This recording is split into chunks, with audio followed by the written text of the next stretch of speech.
Salut! Dans cette vidéo, nous allons parler sur le mouvement littéraire Les Lumières et nous allons expliquer comment ce mouvement littéraire est né, ainsi que les contextes social, politique et économique. Mais on va parler aussi sur les principaux acteurs dans ce mouvement. Bien, pour commencer, je vais expliquer l'origine de ce nom mouvement littéraire et l'étymologie du mot lumière. Le mot lumière vient du latin lumen qui signifie lumière. Les Lumières est un mouvement culturel, intellectuel européen, littéraire et philosophique qui s'est développé dans la seconde moitié du 8e siècle. Par extension, cette période a été nommée comme le cycle des Lumières. Ce mouvement est né à l'époque de la mort de Louis XIV en 1715 à la Révolution française en 1799. Le mouvement littéraire Les Lumières dessine sous deux métaphores les courants intellectuels et philosophiques ou littéraires du 8e siècle qui prend l'usage de la raison éclairée fondée sur la connaissance rationnelle et principalement les idées de liberté. Pourtant, ce mouvement est caractérisé pour rejeter l'autorité arbitraire, l'absolutisme monarchique ainsi que les oppressions religieuses ou morales.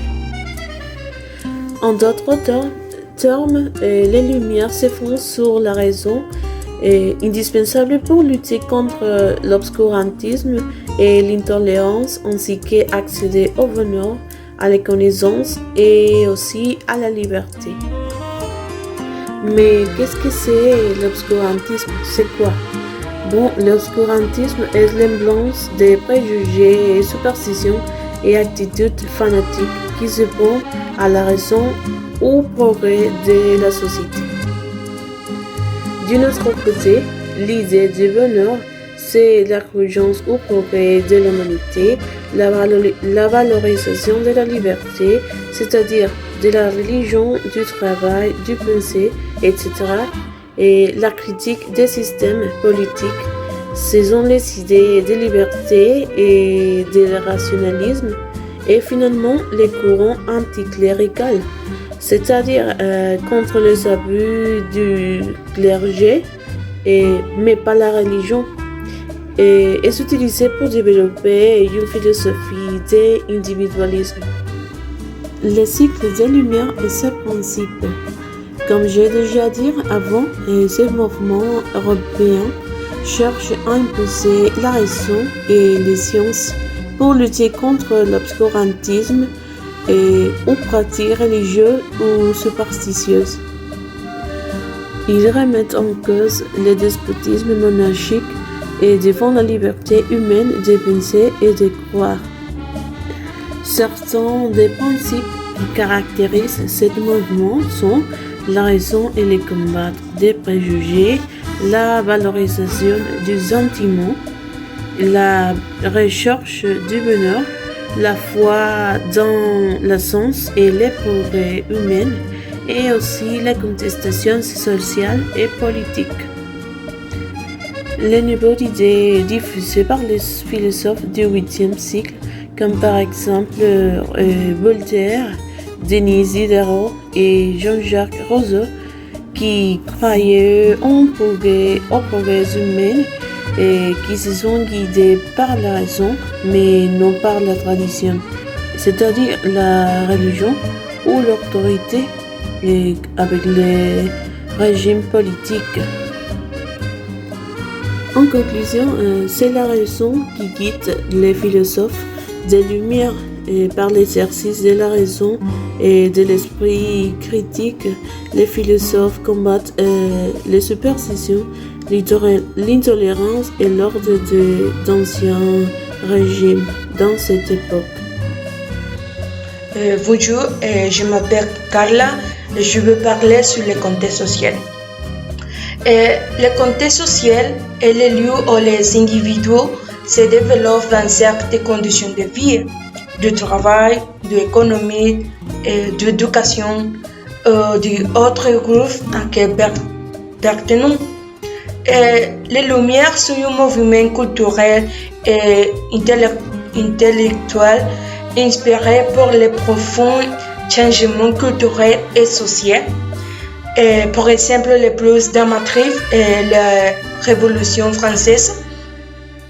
À début de la courant littéraire, les Lumières et les sociétés a été régies par une monarchie absolue, c'est-à-dire que le roi avait le pouvoir du temps, le pouvoir législatif, exécutif et judiciaire, c'est-à-dire que les sociétés n'avaient pas voix en chapitre dans les décisions, dans cette décision en cette époque. Mais quand cette courant littéraire a commencé, les jeunes de la classe moyenne ont commencé à remettre les questions et analyser qui personne de la société. Il a commencé à remettre en question le roi et les décisions qu'il a prises. C'est leur parvient ainsi à mettre le fond de la monarchie et à céder les places à la bourgeoisie qui a été sortie à la société de l'esclavage et le bourgeoisie et à aider à la société en le progrès. Et toutes les interrogations que les philosophes ont fait contre les monarchies ont provoqué un conflit qui termina dans la Révolution française.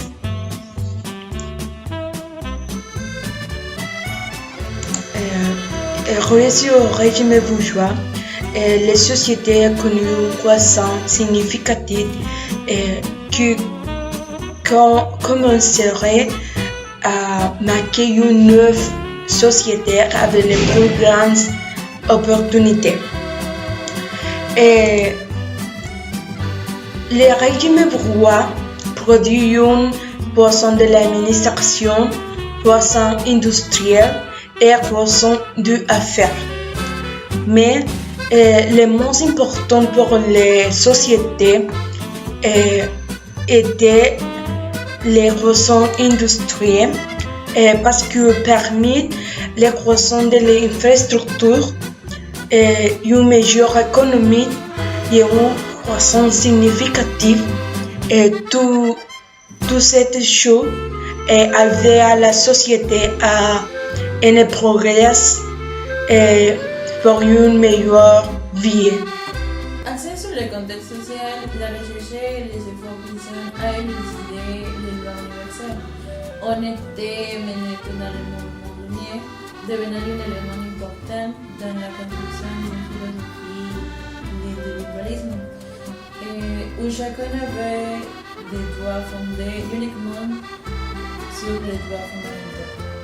De même, l'idée est née que le monarque a agi avec le consentement du peuple et non l'inverse. À partir de l'arrière-plan de l'époque où Louis XVI régnait et que ce phénomène finira progressivement par s'éteindre. Bon, de même, dans le contexte politique, les idées de liberté, de propriété et de nationalisme ont été redéfinies, introduisant ainsi dans la philosophie politique l'idée de l'individu et de l'individu libre.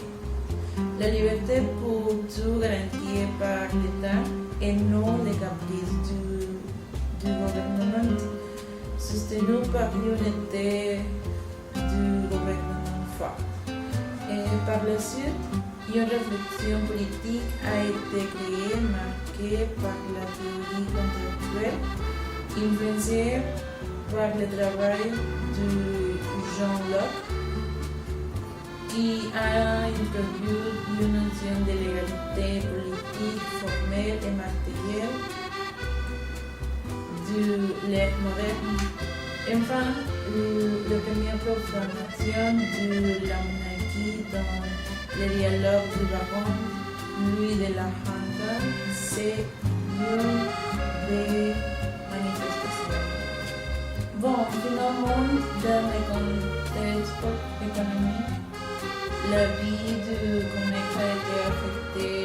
Ces moyens de subsistance étaient basés sur l'agriculture, mais ils n'étaient pas suffisants pour survivre.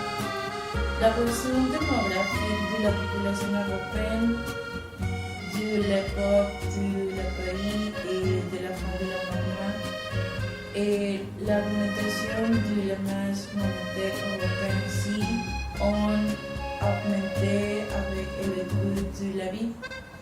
L'effet le plus gros de l'inflation est qu'elle a directement affecté les produits essentiels pour les consommateurs, tels que les graines et les bois.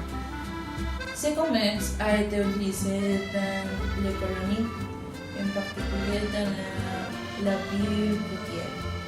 Cependant, il était possible, puisqu'il était minime, ce qui pouvait générer des revenus. Les philosophes de Lumière, les plus connus sont Voltaire, Diderot, Jean-Jacques Rousseau et Montesquieu. Ces 4 qu'on nous demande de connaître au bac du français. En commun par les plus célèbres, Voltaire. Voltaire, tu le connais surtout pour ses contes philosophiques comme Candide, Satire et l'ingénieux. Mais il faut savoir qu'il s'essayait à tous les genres, essais historiques, poésie et théâtre. Et il est particulièrement célèbre pour ses dénonciations de l'injustice et de l'intolérance religieuse. Tu connais aussi ce bon Diderot, qui est particulièrement célèbre pour avoir dirigé l'encyclopédie.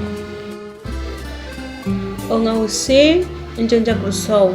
Il se distingue de ses contemporains parce que sa pensée est à contre-courant de l'esprit de Lumière. Jean-Jacques Rousseau soutient contre que les sciences et la culture pervertissent l'homme en que le corps.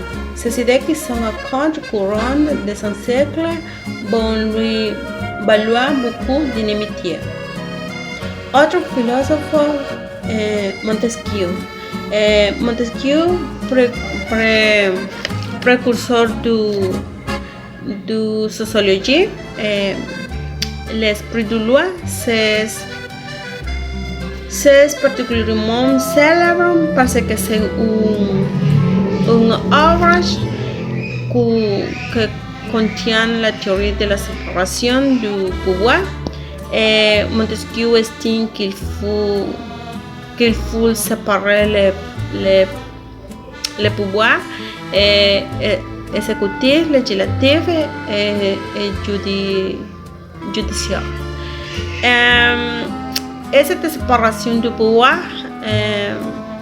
est bien appliquée aujourd'hui dans la démocratie occidentale.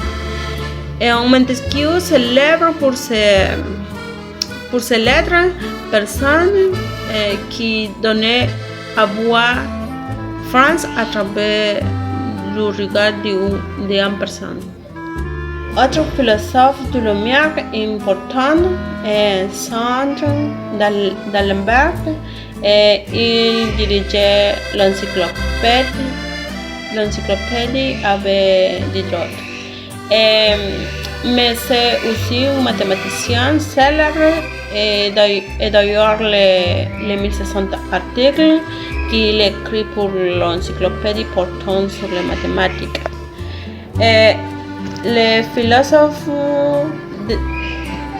Helvétio on retient notamment de l'œuvre majeure de l'esprit et de l'homme. D'Holbach, philosophe matérialiste, est un système de la nature dans lequel il expose cette théorie matérialiste. Cette idée où la liberté d'expression était totale sont de véritables voyageurs de lumière.